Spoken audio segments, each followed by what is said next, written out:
हाँ, तो देखिए आज की जो हमारे टॉपिक है वो टाइम एंड टेंस के ऊपर है। सबसे पहले हम लोग ये जानेंगे कि टाइम और टेंस होता क्या है। टाइम मीन्स होता है समय और टेंस मीन्स होता है काल। ये टाइम और टेंस किस तरह से कार्य करते हैं यहाँ पर देख लीजिए। Time shows the meaning of the sentence. Times जो होती है वो वाक्य की मीनिंग्स को बता रही होती है। It's include past times, present times and future times.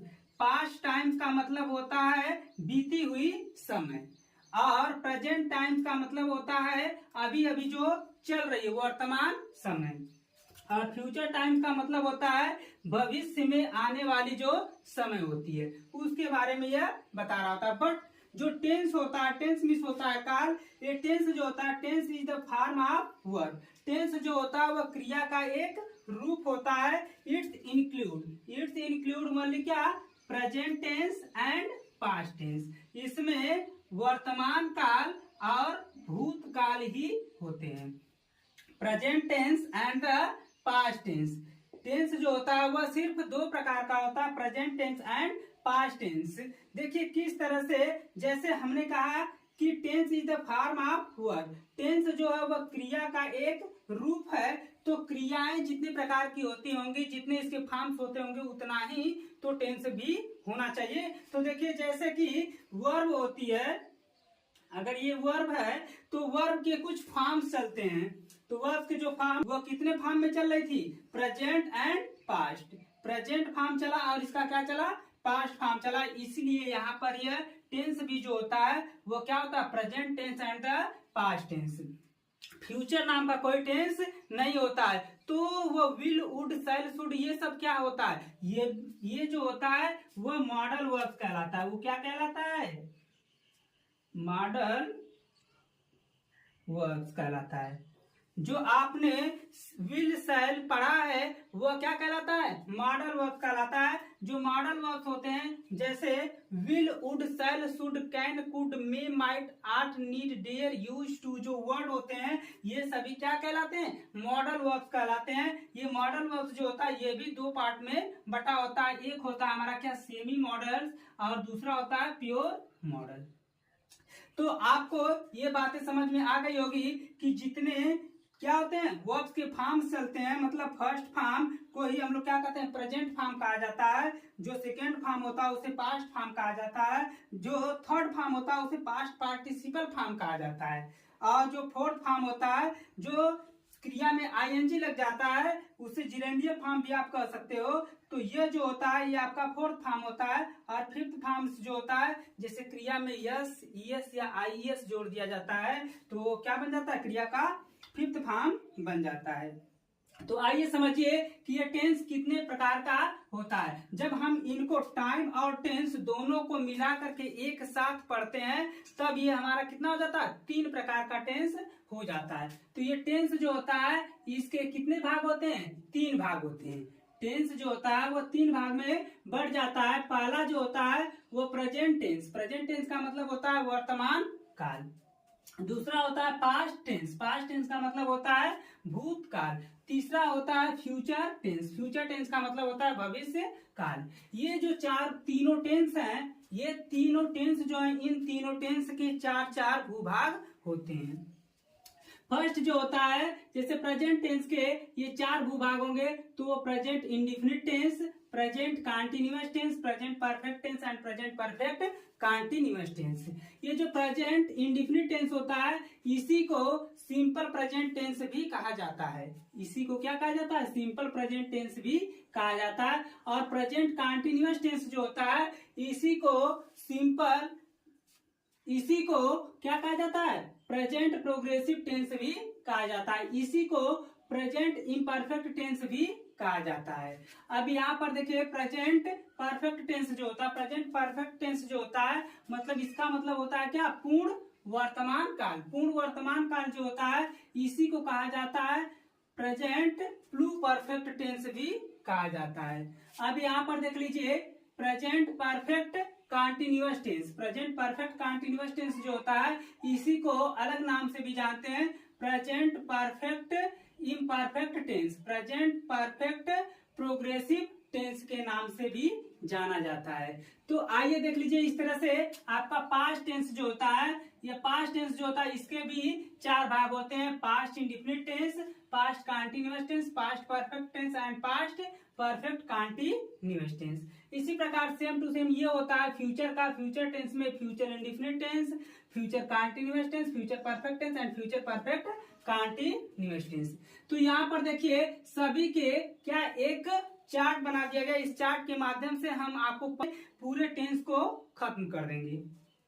यहाँ पर देखिए ये प्रेजेंट टेंस। प्रेजेंट टेंस का मतलब होता है वर्तमान काल। वर्तमान काल का मतलब क्या, जो कार्य अभी अभी चल रहा हो। तो देखिए प्रेजेंट टेंस में ही होता है हमारा क्या, present indefinite tense, present continuous tense, present perfect tense and present perfect continuous tense. इन सभी का एक चार्ट बनाया गया है। जैसे इसकी आइडेंटिटी क्या होती है, इसका पहचान क्या होता है, इसकी हेल्पिंग वर्ब क्या होती है, अफर्मेटिव सेंटेंस कैसे बनता है, निगेटिव सेंटेंस कैसे बनता है, इंट्रोगेटिव सेंटेंस कैसे बनता है और इंट्रोगेटिव प्लस निगेटिव सेंटेंस कैसे बनता है, इन सभी का पूरा चार्ट दिया गया है। तो देखिए जनरली क्या होता है कि इस वाक्य के अंत में ता है, ती है, ते है शब्द आता है, तो उसे हम लोग प्रेजेंट इंडिफिनिट टेंस कहते हैं। तो इसकी जो सहायक क्रिया होती है वो डज तथा डू होती है। डज का प्रयोग निगेटिव और इंट्रोगेटिव सेंटेंस में ही किया जाता है। या तो हमारा सेंटेंस क्या हो, इम्फैटिक हो, वहां पर भी हम लोग डज या डू का प्रयोग करते हैं। लेकिन यहाँ पर डज का प्रयोग जो होता है वो सिंगुलर के साथ किया जाता है और डू का प्रयोग प्लूरल के साथ किया जाता है। वो कब किया जाएगा, या तो हमारा सेंटेंस निगेटिव हो, इंट्रोगेटिव हो या तो इम्फैटिक सेंटेंस हो, तब जाकर के हमारा यहाँ पर क्या लगेगा, डज और डू का प्रयोग किया जाता है। आइए देखिए अफर्मेटिव सेंटेंस किस तरह से बनते हैं। प्रेजेंट इंडिफिनिट टेंस के अफर्मेटिव सेंटेंस कैसे बनते हैं, तो सबसे पहले कर्ता सब्जेक्ट का प्रयोग किया जाता है, फिर इसके बाद V1 या V5 का प्रयोग किया जाता है। V1 या V5 का प्रयोग किया जाता है, फिर इसके बाद अदर वर्ड, फिर लास्ट में फुल स्टॉप का प्रयोग कर दिया जाता है। ये देखिए सब्जेक्ट प्लस V1, V1 का मतलब क्या, क्रिया का फर्स्ट फॉर्म। क्रिया का जो फर्स्ट फॉर्म होता है उसी को हम लोग V1 के नाम से भी जानते हैं। तो यहाँ पर देखिए उसी में हम लोग यस ईएस या IES जोड़ देते हैं, तो वह क्रिया का फिफ्थ फॉर्म बन जाता है। कौन सा फॉर्म बन जाता है, वह क्रिया का फिफ्थ फॉर्म बन जाता है। तो क्रिया का जो फिफ्थ फॉर्म होता है वह सिर्फ सिंगुलर सब्जेक्ट के साथ ही लगाया जाता है। अगर हमारा सब्जेक्ट कैसा हो, सिंगुलर हो, तब क्रिया का फिफ्थ फॉर्म का प्रयोग किया जाएगा, अन्यथा क्रिया के फर्स्ट फॉर्म का ही प्रयोग किया जाता है। फिर इसके बाद क्या कर दिया जाता है, other word plus full stop का प्रयोग कर दिया जाता है। यहाँ पर देखिए निगेटिव सेंटेंस। निगेटिव सेंटेंस का मतलब होता है नकारात्मक वाक्य। नकारात्मक वाक्य में क्या होता है कि इसमें नॉट वर्ड लग जाएगा। तो इसमें सब्जेक्ट हो जाएगा सबसे पहले, फिर इसके बाद अकॉर्डिंग टू द सब्जेक्ट यहाँ पर HB का प्रयोग कर दिया जाता है, हेल्पिंग वर्ब का प्रयोग किया जाता है। फिर इसके बाद यहाँ पर क्या कर दिया जाता है, नॉट का प्रयोग कर दिया जाता है। फिर इसके बाद यहाँ पर V1 प्लस ऑब्जेक्ट का प्रयोग कर दिया जाता है। यहाँ पर देख लीजिए, जैसे अगला देखिए इंट्रोगेटिव सेंटेंस। इंट्रोगेटिव सेंटेंस का मतलब होता है जहां पर हम लोग प्रश्न पूछते हैं वो इंट्रोगेटिव सेंटेंस कहलाता है। तो यहाँ पर सबसे पहले ये इंट्रोगेटिव सेंटेंस जो होता है वो दो प्रकार का होता है, एक यस नो टाइप्स होता है, दूसरा जो होता है वो क्वेश्चन वर्ड होता है। यस नो टाइप्स जो होता है उसमें क्या होता है कि हेल्पिंग वर्ड से स्टार्ट होता है। तो सबसे पहले हमने यहाँ पर क्या कर दिया, हेल्पिंग वर्ब लगा दिया, फिर इसके बाद सब्जेक्ट लगाते हैं, फिर इसके बाद V1, फिर इसके बाद other word plus question mark का प्रयोग कर दिया जाता है।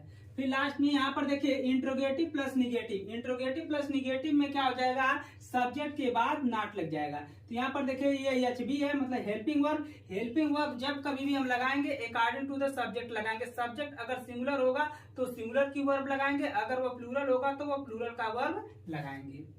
यहाँ पर देखिए यह HB मतलब हेल्पिंग वर्ब, फिर इसके बाद सब्जेक्ट का प्रयोग, फिर सब्जेक्ट के बाद किसका प्रयोग, नॉट का प्रयोग, फिर V1 प्लस ऑब्जेक्ट या other word plus question mark का प्रयोग कर देते हैं। आगे देखिए present continuous tense. Present continuous tense में क्या होता है कि जनरली वाक्य के अंत में क्या आता है, रहा है, रही है, रहे शब्द आता है, तो उसे हम लोग प्रेजेंट कंटीन्यूअस टेंस कहते हैं। इसकी जो हेल्पिंग वर्ब होती है सहायक क्रिया इज एम आर होती है। इसकी सहायक क्रिया इज एम आर होती है। इज का प्रयोग सिंगुलर के साथ किया जाता है, एम का प्रयोग सिर्फ आई के साथ किया जाता है और आर का प्रयोग प्लूरल के साथ किया जाता है। प्लूरल सब्जेक्ट के साथ आर का प्रयोग, आई के साथ सिर्फ एम का प्रयोग और इज का प्रयोग सिंगुलर सब्जेक्ट के साथ किया जाता है। तो अब देखिए इसके अफर्मेटिव सेंटेंस बनाने का क्या नियम होता है। इसमें सबसे पहले सब्जेक्ट लग जाता है कर्ता, फिर इसके बाद क्या लगता है एचबी। एचबी हमेशा सब्जेक्ट के अनुसार लगाते हैं। फिर इसके बाद यहाँ पर V1 प्लस ING या V4 का प्रयोग कर देते हैं। तो हमने यहाँ पर क्या लिखा है, V4 लिखा है। V4 जो होता है वो V1 प्लस ING फॉर्म को ही V4 फॉर्म भी कहा जाता है। फिर इसके बाद अदर वर्ड, फिर लास्ट में फुल स्टॉप का प्रयोग कर देते हैं। अगर ये हमारा सेंटेंस निगेटिव होगा तो इसमें subject plus HB plus not plus V4 plus other word plus full stop का प्रयोग कर देते हैं। सबसे पहले इसमें कर्ता का प्रयोग करेंगे, फिर इसके बाद सहायक क्रिया, फिर यहाँ पर नॉट का प्रयोग कर देंगे, फिर यहाँ पर इसके बाद हो जाएगा हमारा V4 plus other word plus full stop का प्रयोग कर देते हैं। यहाँ पर देखिए अगर हमारा सेंटेंस इंट्रोगेटिव में हो, इंट्रोगेटिव का मतलब क्या, जिसमें प्रश्न पूछा जाता हो, तो यहाँ पर देखिए एचबी, सबसे पहले यहाँ पर हम क्या लगाएंगे, एचबी लगाएंगे प्लस सब्जेक्ट लगाएंगे और फिर इसके बाद V4 लगाएंगे, फिर इसके बाद other word plus question mark का प्रयोग कर देते हैं। हमने आपको बताया कि ये जो क्या होते हैं इंट्रोगेटिव सेंटेंस होते हैं वो दो प्रकार के होते हैं, एक यस नो टाइप्स होता है, दूसरा जो होता है वो क्वेश्चन वर्ड होता है। यस नो टाइप्स जो होता है जो कि हेल्पिंग वर्ब से स्टार्ट हो रहा होता है उसे यस नो टाइप्स क्वेश्चंस कहते हैं, जिसका आंसर हम यस या नो में दे सकते हैं। तो यहाँ पर देखिए उससे हम लोग हेल्पिंग वर्ब से स्टार्ट करते हैं, और जो क्वेश्चन वर्ड होता है जिसमें क्वेश्चन वर्ड से स्टार्ट हो रहा होता है हमारा सेंटेंस, वो हमारा क्या कहलाता है, WH फैमिलीज का सेंटेंस कहलाता है। अगर इसी को आपको क्वेश्चन वर्ड बनाना है तो QW आप क्या कर देंगे, यहाँ पर लिख देंगे। क्वेश्चन वर्ड के जो वर्ड होंगे जैसे व्हाट, वेयर, व्हेन, हाउ, ये सारे जो वर्ड हैं अगर यहाँ पर आप पहले लगा देते हैं तो वो आपका क्वेश्चन वर्ड का सेंटेंस बन जाएगा। अब आगे देख लीजिए इंट्रोगेटिव प्लस निगेटिव सेंटेंस। प्रश्नवाचक प्लस नकारात्मक वाक्य में क्या होता है कि सबसे पहले यहाँ पर क्या लगाएंगे, एचबी लगाएंगे, फिर सब्जेक्ट लगाएंगे, सब्जेक्ट के तुरंत बाद नॉट का प्रयोग करेंगे, फिर यहाँ पर इसके बाद क्या V4 प्लस अदर वर्ड, फिर लास्ट में क्वेश्चन मार्क लगाना नहीं भूलेंगे। अब आइए इधर देखिए प्रेजेंट परफेक्ट टेंस क्या होता है। प्रेजेंट परफेक्ट टेंस का मतलब होता है क्या, पूर्ण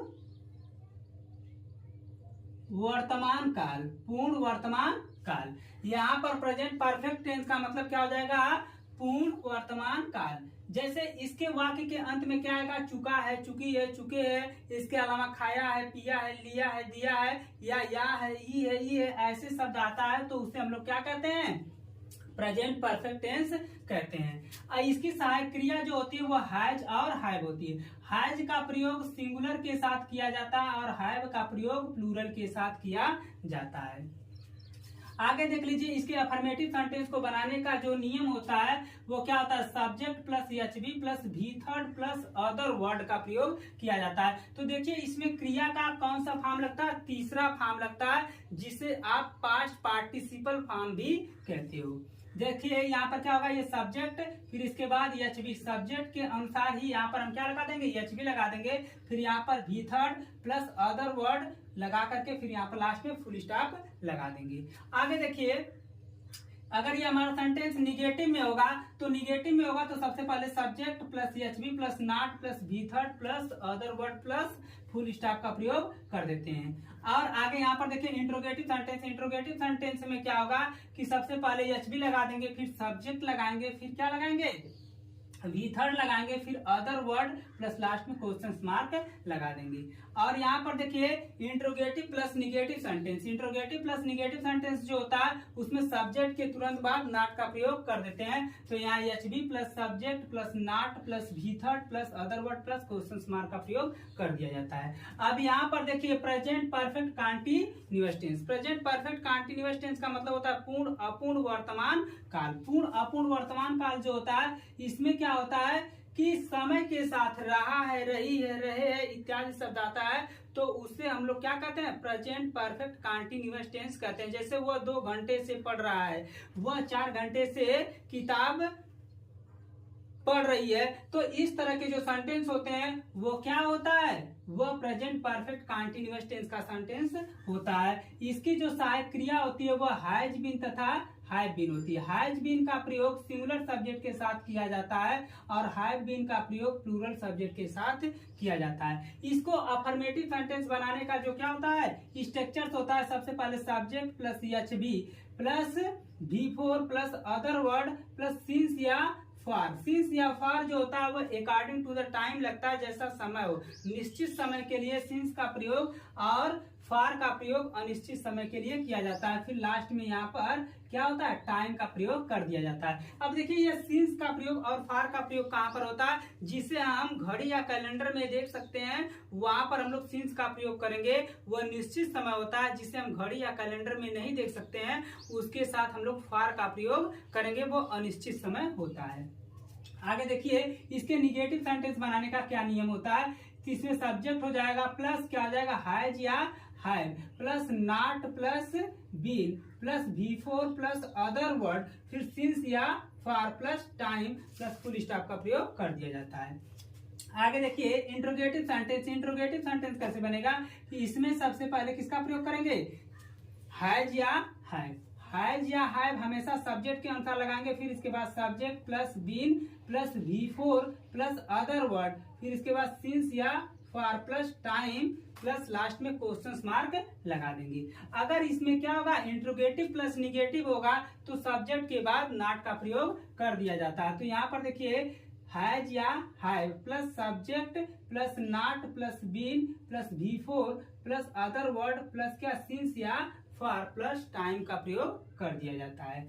आगे आइए देखिए पास्ट टेंस। पास्ट टेंस का मतलब होता है भूतकाल। भूतकाल का मतलब क्या, वह समय जो बीत गई हो। तो यहाँ पर देखिए पास्ट टेंस में क्या होता है कि पास्ट इंडेफिनिट टेंस होता है। पास्ट इंडेफिनिट टेंस का मतलब होता है अनिश्चित भूतकाल। पास्ट इंडेफिनिट टेंस का मतलब होता है अनिश्चित भूतकाल। ये पास्ट इंडेफिनिट जो होता है इसके वाक्य के अंत में था, ती थी, ते थे या आया था, गया था, लिया था, इस तरह के शब्द आते हैं तो वह क्या होता है पास्ट इंडेफिनिट टेंस कहलाता है। और इसकी जो सहायक क्रिया होती है वह डिड होती है। तो जब सहायक क्रिया एक ही है तो वह सिंगुलर के साथ भी प्रयोग की जाएगी और प्लूरल के साथ भी प्रयोग की जाएगी। तो यह सिंगुलर और प्लूरल दोनों के साथ की जाती है। इसमें जो होता है अफर्मेटिव सेंटेंस बनाने का नियम जो होता है सब्जेक्ट प्लस V2 का प्रयोग किया जाता है प्लस अदर वर्ड का प्रयोग कर दिया जाता है, लास्ट में फुल स्टॉप। ये देखिए V2 क्या होता है, जो पास्ट फॉर्म होता है उसी को हम लोग V2 फॉर्म कहते हैं। जैसे यहाँ पर देख लीजिए ये फर्स्ट फॉर्म, ये क्या है सेकेंड फॉर्म। सेकेंड फॉर्म को ही पास्ट फॉर्म कहा जाता है। तो इसमें जो होता है वो पास्ट फॉर्म लगता है, वो भी कब, जब हमारा सेंटेंस अफर्मेटिव होगा तब। जब हमारा सेंटेंस अफर्मेटिव होगा तो वहां पर किसका प्रयोग होगा V2 का प्रयोग होगा। पूरे टेंस में सिर्फ V2 फॉर्म लेने वाली एक ही है सेंटेंस है, एक ही है टेंस है जो कि है पास्ट इंडेफिनिट टेंस, जो भी क्या अफर्मेटिव सेंटेंस में लगता है। तो ये subject plus V2 plus other word लगा देते हैं। अगर ये हमारा सेंटेंस निगेटिव हो गया तो यहाँ पर क्या हो जाता है फिर V1 फॉर्म हो जाता है, क्रिया का प्रथम फॉर्म होने लगता है। तो subject plus HB plus not plus V1 plus other word का प्रयोग करते हैं। और फिर इसके बाद यहाँ पर इंट्रोगेटिव सेंटेंस होगा तो जो हेल्पिंग वर्ब होगी डिड उसको हम लोग सबसे पहले लिख देंगे, फिर इसके बाद सब्जेक्ट प्लस क्या V1 plus other word plus last में क्वेश्चन मार्क लगा देंगे। अगर ये हमारा सेंटेंस इंट्रोगेटिव प्लस निगेटिव हुआ तो इसमें क्या कर देंगे सब्जेक्ट के बाद नॉट का प्रयोग कर देंगे। तो ये हमारा HB हो जाएगा, फिर सब्जेक्ट हो जाएगा, फिर बीच में क्या जुड़ गया नॉट जुड़ गया और बाकी सारी चीजें सेम है। V1 का प्रयोग फिर plus other word plus last में क्वेश्चन मार्क का प्रयोग कर दिया जाता है। अब देखिए past continuous tense. Past continuous tense का मतलब होता है अपूर्ण भूतकाल। अपूर्ण भूतकाल जो होता है इसमें क्या होता है, इसकी आइडेंटिटी क्या होती है कि वाक्य के अंत में रहा था, रही थी, रहे थे इत्यादि शब्द आता है तो उसे पास्ट कंटीन्यूअस टेंस कहा जाता है। इसकी जो सहायक क्रिया होती है वो वाज और वर होती है। वाज का प्रयोग सिंगुलर सब्जेक्ट के साथ किया जाता है और वर का प्रयोग प्लूरल सब्जेक्ट के साथ किया जाता है। अब इसको बनाने का जो नियम होता है, जो अफर्मेटिव सेंटेंस होता है, सबसे पहले subject plus HB plus V4 plus other word का प्रयोग करते हैं। अब आइए निगेटिव सेंटेंस में देख लीजिए, इसमें क्या एच बी के बाद नॉट का प्रयोग कर दिया जाता है, तो subject plus H B plus not plus V4 plus other word का प्रयोग कर दिया जाता है। आगे देखिए यहाँ पर इंट्रोगेटिव सेंटेंस, इंट्रोगेटिव सेंटेंस में क्या होगा, जो एच बी होगी वो पहले आ जाएगी, तो ये H B plus subject plus V4 plus other word का प्रयोग कर दिया जाता है। अब आगे देखिए interrogative plus negative sentence, interrogative plus negative sentence में क्या होता है, सब्जेक्ट के बाद नॉट का प्रयोग कर दिया जाता है, तो यहाँ पर H B plus subject plus not plus V4 plus other word, last में क्वेश्चन मार्क का प्रयोग कर दिया गया है। आगे देखिए past perfect tense, past perfect tense का मतलब होता है पूर्ण भूतकाल। पूर्ण भूतकाल में क्या होता है, चुका था, चुकी थी, चुके थे इत्यादि शब्द आता है, तो उसे हम लोग क्या कहते हैं, पास्ट परफेक्ट टेंस कहते हैं। इसकी सहायक क्रिया क्या होती है, हैड होती है। इसकी सहायक क्रिया क्या होती है, हैड होती है। तो यह भी सिंगुलर और प्लूरल दोनों के साथ प्रयोग की जाएगी, क्योंकि यह इकलौती अकेली है। अब आगे देखिए इसके अफर्मेटिव सेंटेंस बनाने का जो नियम होता है या स्ट्रक्चर होता है, सबसे पहले सब्जेक्ट प्लस क्या हो जाता है, H B plus V3 plus other word का प्रयोग किया जाता है। अगर ये निगेटिव होगा तो एच बी के बाद नॉट का प्रयोग कर दिया जाएगा, फिर V3 प्लस अदर वर्ड का प्रयोग किया जाएगा, लास्ट में फुल स्टॉप। अगर ये क्या हो जाएगा, हमारा इंट्रोगेटिव सेंटेंस होगा, तो ये जो है एच बी वो सबसे पहले आ जाएगी, तो H B plus subject plus V3 plus other word plus question mark का प्रयोग कर दिया जाता है। अगर हमारा सेंटेंस इंट्रोगेटिव प्लस निगेटिव हुआ तो जो क्या है, सब्जेक्ट के बाद नॉट का प्रयोग कर दिया जाता है, तो यहाँ पर H B plus subject plus not plus V3 plus other word plus question mark का प्रयोग कर दिया जाता है। आगे देखिए past perfect continuous tense, past perfect continuous tense का मतलब होता है पूर्ण अपूर्ण वर्तमान, पूर्ण अपूर्ण भूतकाल, पूर्ण अपूर्ण भूतकाल। इसमें भी क्या होता है, समय के साथ रहा था, रही थी, रहे थे इत्यादि शब्द आता है, तो उसे हम लोग क्या कहते हैं, पास्ट परफेक्ट कंटीन्यूअस टेंस कहते हैं। इसकी सहायक क्रिया हैड बीन होती है। इसकी सहायक क्रिया क्या होती है, हैड बीन होती है। इसको बनाने का जो नियम होता है अफर्मेटिव सेंटेंस का, सबसे पहले subject plus H B plus V4 plus other word plus since या फॉर, सिंस या फॉर हमेशा अकॉर्डिंग टू द टाइम लगाया जाता है, तो यहाँ पर सिंस या for plus time plus last में फुल स्टॉप का प्रयोग कर देते हैं। यह सिंस या फॉर का प्रयोग कहाँ पर किया जाता है, सिंस का प्रयोग निश्चित समय के लिए किया जाता है और फॉर का प्रयोग अनिश्चित समय के लिए किया जाता है। तो निश्चित समय कौन सी होती है, जिसे हम घड़ी या कैलेंडर में देख सकते हैं वो निश्चित समय होती है, जिसे हम घड़ी या कैलेंडर में नहीं देख सकते हैं वो अनिश्चित समय होती है। आगे देखिए निगेटिव सेंटेंस बनाने का क्या नियम होता है, इसमें subject plus had plus not plus been plus V4 plus other word फिर सिंस या फॉर प्लस टाइम्स का प्रयोग कर देते हैं। आगे देखिए इंट्रोगेटिव सेंटेंस अगर बनाना रहेगा तो इंट्रोगेटिव सेंटेंस में क्या होता है कि हैड जो है वो सबसे पहले आ जाएगा, had plus subject plus been plus V4 plus other word plus since या फॉर, सिंस या फॉर हमेशा अकॉर्डिंग टू द टाइम लगता है, फिर इसके बाद टाइम प्लस लास्ट में क्वेश्चन मार्क लगा देंगे। अगर हमारा सेंटेंस इंट्रोगेटिव प्लस निगेटिव होगा तो उसमें क्या करेंगे, हाइड को पहले लाएंगे, फिर subject plus not plus been plus V4 plus other word plus क्या सिंस या फॉर प्लस टाइम लिख देते हैं।